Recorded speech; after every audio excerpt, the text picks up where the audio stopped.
আপনি কখনোই আপনার লক্ষ্য কী কাউকে বলতে যাবেন না।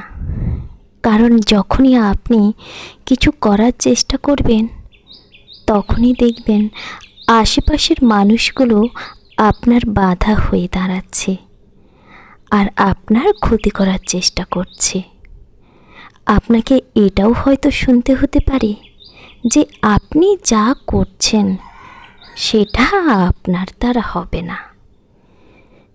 কিছু শুরু করার পূর্বেই আপনার মন ভেঙে যাবে।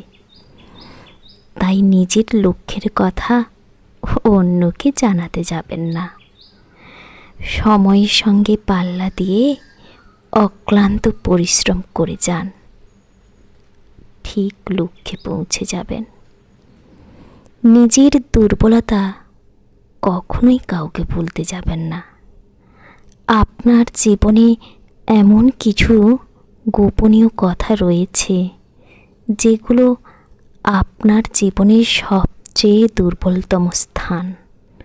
আপনি বিশ্বাস করে কোনো একজন প্রিয় মানুষকে সব কিছুটাই বলে দিলেন। কিছু দিনের মধ্যে দেখবেন সে আপনার বিশ্বাস ভঙ্গ করে অন্যদেরকে আপনার সব গোপন কথা বলে দিয়েছে, আর আপনাকে নিয়ে সবাই মজা করছে। তাই বলছি, নিজের দুর্বল কথাগুলো অন্যদের কাছে তুলে ধরবেন না। কিছু মানুষের উপরে কখনোই বিশ্বাস করবেন না। আর মূর্খ মানুষের কাছে কখনোই তর্ক করতে যাবেন না। একজন মূর্খ মানুষ তো আগে থেকেই মূর্খ, আর তার সঙ্গে যদি আপনিও তর্ক করেন তাহলে সকলেই আপনাকেও মূর্খ মনে করবে।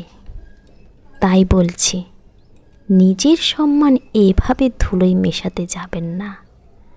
নিজের ইমেজটা নিজেই বজায় রাখার চেষ্টা করুন।